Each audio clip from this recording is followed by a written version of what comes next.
Okay. So, Secretary Mar, your question to VP Binay. ayun. Vice President, nandito sa harap ng sambayanan, maaari nyo nang sabihin ang buong katotohanan. Hindi nyo hinarap ang Senado, sinabi nyo parating politika na lang ito. Pero COA, Ombudsman, Senado mismo nagsasabi na may katiwalian sa Makati nung kayo po'y nanunungkulan. Ito pong pagkakataon ninyo. Mr. VP. Talagang kumbinsido na ako na ikaw ay isa sa namumuno dun sa pagsabi o paggawa ng demolition by perception.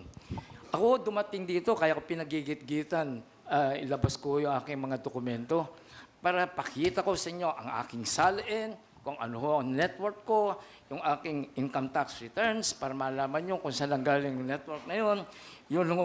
Yun kung sa AMLA sinasabi mo, na ito ay pinadidismiss na ng AMLA. Iyan pero ang punot dulo nito, rule of law. Corruption is a criminal offense.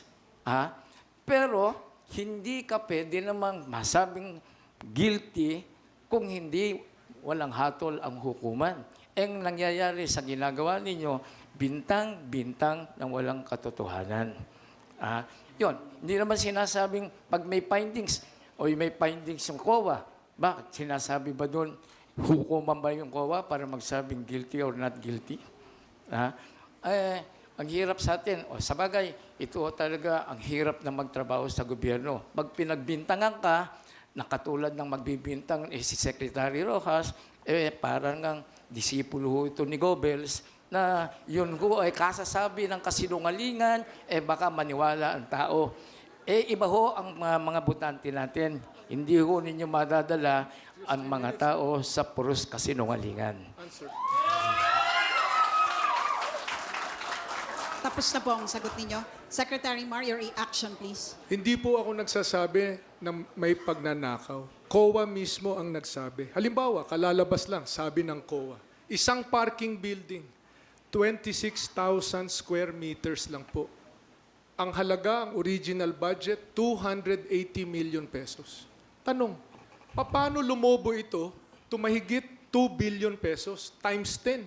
Simpleng-simple lang po.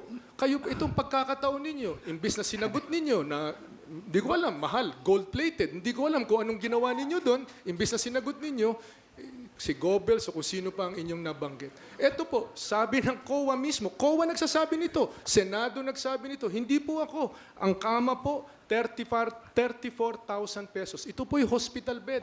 Para sa ospital ng Makati po ito. Nabili po ninyo, 500,000 pesos. Ito ay mga aktual na datos na lumabas sa COA report. Pagkakataon po ninyo, may isa pa kayong minuto ngayon para sagutin kung saan napunta itong perang ito. Oras mo yun, hindi ko oras yun. Ngayon, kung binibigay mo sa akin ng oras, dagdag pa natin. Hindi, Mr. Di ba? VP, kayo na po. Secretary 2 Mar. billion pesos. Ako na ho sasagot, di ba? Oras ko na ngayon. Yes, yes. Kasi sinasabi niya, oras ko yun eh. Hindi, kanina po, nagro-roll pa po ang timer. Anyway, alam mo, Mr. Rojas, ang mga problema mo, ilang taon-taon, kung mga 6 o 7 taon, sinabi ng COA, regular, tama ang pangyayari. Ngayon, dahil dito sa lumabas doon sa Senado, yung mga kasama mo, sinabi, COA, maglagay ka ng special audit. Special audit. Pero may sinabi doon, yung kayo, mga magkakaroon ng special audit, palalabasin ninyo na may kasalanan ang mga Binay. At kung hindi, this is part of the record, excuse me kung hindi, ano sabi ni Senator Trillanes, isasama ka namin sa habla. Nagtumayo po sa katotohanan yung sa special audit, sabi ng special audit, everything was regular. O ngayon, pinasama sa habla, pinahabla yung COA. Ito yan, sabi ko nga sa iyo, COA position na ito naman taon-taon sinabing regular po yan. Ngayon, Tapos na po, Mr. VP, ang inyong oras. Meron po naman ngayong reaksyon si Secretary Mar. Isang minuto. Yes, 1 minute. Okay, thank you. Simpleng-simple lang po, 16,000 pesos na sterilizer. Nabili ng ospital ng Makati, 1.5 million pesos. Meron po kayong ultrasound, Ang isang ultrasound, 1.3 million pesos. Yan yung nasa Bill of Particulars nung unang sinimulan ang project. Ang actual na nabili, 8 milyong piso. COA po ang nagsabi niyan. Ngayon, sinasabi po ninyo walang malasakit itong palpak at walang malasakit itong pamahalaan na ito.